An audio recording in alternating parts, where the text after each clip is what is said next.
Hi, welcome to Ben's English Lab on Ben's Voice Narrative. Remember, here is our language theater where we dissect linguistic problems and linguistic problems alone. Now in this tutorial, our focus is on the right definition of a noun.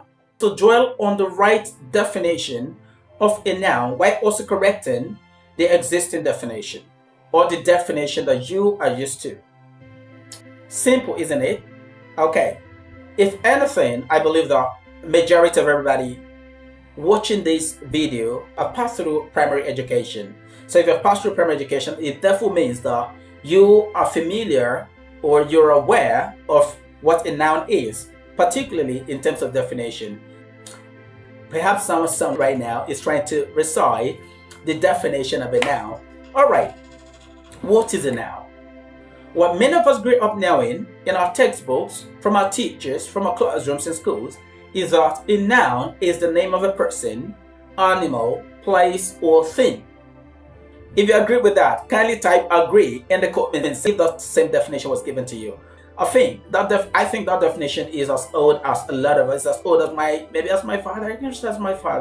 As my father, by the way, is 76 years old today. But I think that definition is as old as my father. If I'm no jokes, no cap. So that explains how familiar a number of us are with this definition. There are two ways to explain or to define a noun. Now, the first method is what I call the descriptive method of defining a noun. Put in other words, analytical way of defining a noun. Now, the second method or the second way of defining a noun is what I call the conceptual method. What is the descriptive method? Now, the first definition that I gave earlier, that I said we all are familiar with, is a descriptive method of defining a noun. And what's the descriptive method? This method of defining a noun is one that helps us to understand the meaning of a noun by explaining what a noun is in terms of unit items. So it is the exemplification of a noun. It's a definition that tells us the meaning of a noun through exemplification by giving examples of what a noun is about. As much as the descriptive method of defining a noun is good, is very apt and succinct in the understanding of what a noun is, that definition is incomplete, which is why I'm making this video. The descriptive method has a problem. The textbooks that have been used before now have problems. Our teachers didn't do a great job in explaining to us what a noun is descriptively. So something is missing now in that descriptive definition of the noun.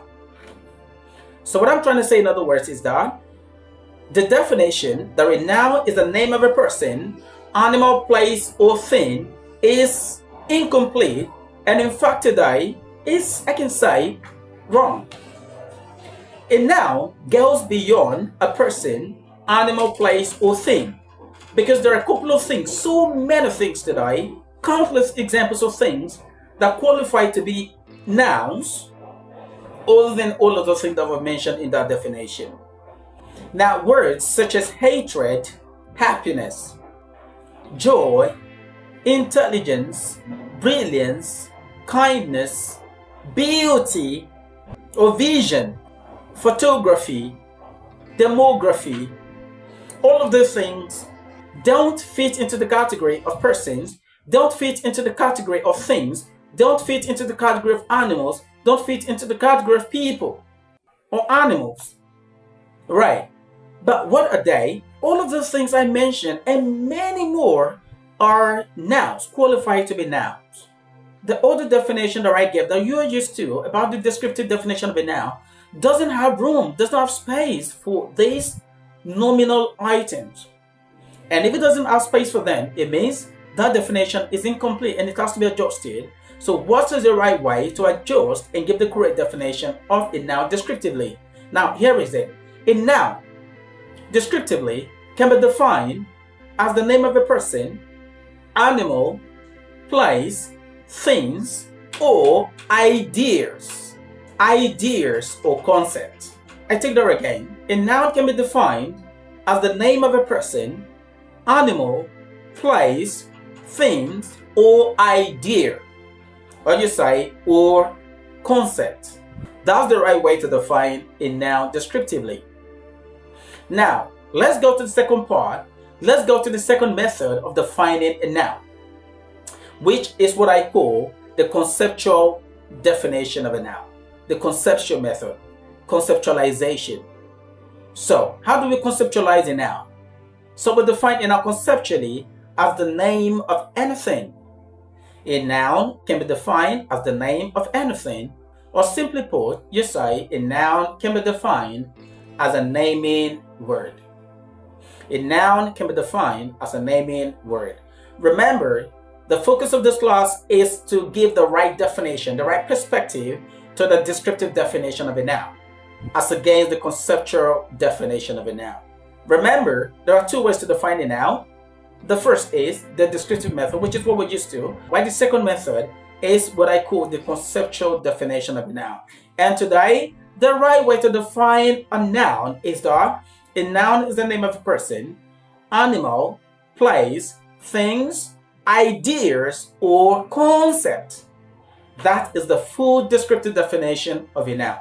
If you have anything short of this in your notebooks, in your textbooks, from your teachers, kindly tell them to watch this video and get updated, because there is more to it now than just those four categories: names of persons, names of animals, names of people, names of animals, names of places, names of things. Beyond these four categories, we have ideas or concept. If you found this video useful, kindly go to the subscription button, click on it, share this video with your loved ones so that we all can learn right and speak right. Thanks for watching to the very end. Remember to share this video with your loved ones. See you in the next video. God's blessings.